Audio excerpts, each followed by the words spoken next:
The way it affects me on a daily basis is basically I'm very sensitive to loud noises and lights.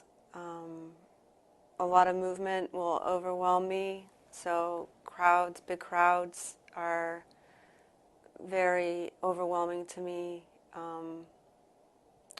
A lot of social interaction, like compared to normal people, I can't be in those situations for too long because they become overwhelming, and I just get emotionally kind of like stopped up.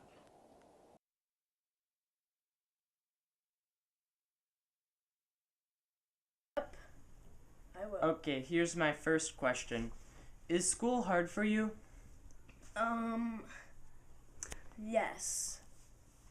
Well, okay, so why is it hard for you? Because every time I do something wrong and in my homework have answers wrong, I just want to rush through it and get it over with. But when I have to get back to them, I have to figure out some answers, and I need some teachers' help. Okay, thank you, and here's your next question. Issue that I just wanted to share is an additional category is called pervasive developmental disorder not otherwise specified.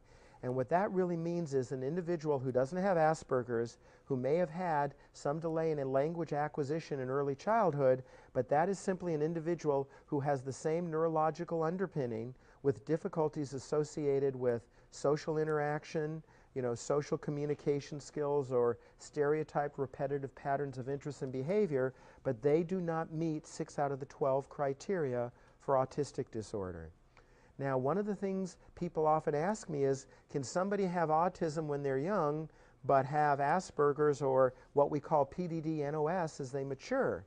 Well, number one, because Asperger's really requires no delay in spoken language, any individual that showed a delay in language cannot become Asperger's, if they presented with a language delay in early life. However, there are some children who have mild autism and meet all the criteria when they're initially diagnosed, but as the result of intervention, maturation, and their own social learning, as you go through the diagnostic criteria as they age up, they no longer meet 6 out of the 12 criteria.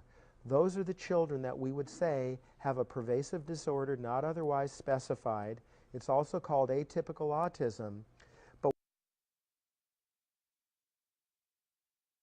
Hi everybody. I'm here with Maggie, my trusted assistant, and we are eating breakfast together.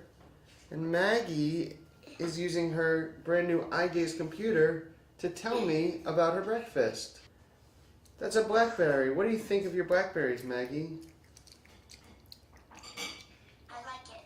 Yeah, you like blackberries very much. Orange juice. Okay, you want some orange juice? I can get you some orange juice. Orange juice. Yeah, orange juice. Called CDD is an extremely rare condition that's seen in children. What typically happens is children have normal developmental trajectories. Cognitive, physical, and language skills all progress normally until the age of about 2 years old. In some children we see between the ages of 2 and 10 years old, their cognitive functionings and their developmental milestones start to decline rather significantly.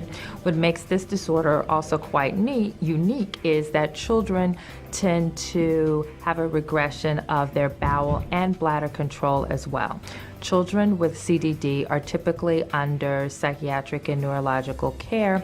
Their prognostic outcome is not always as positive as the other pervasive developmental disorders. But in general, these are the signs and symptoms of childhood disintegrative disorder.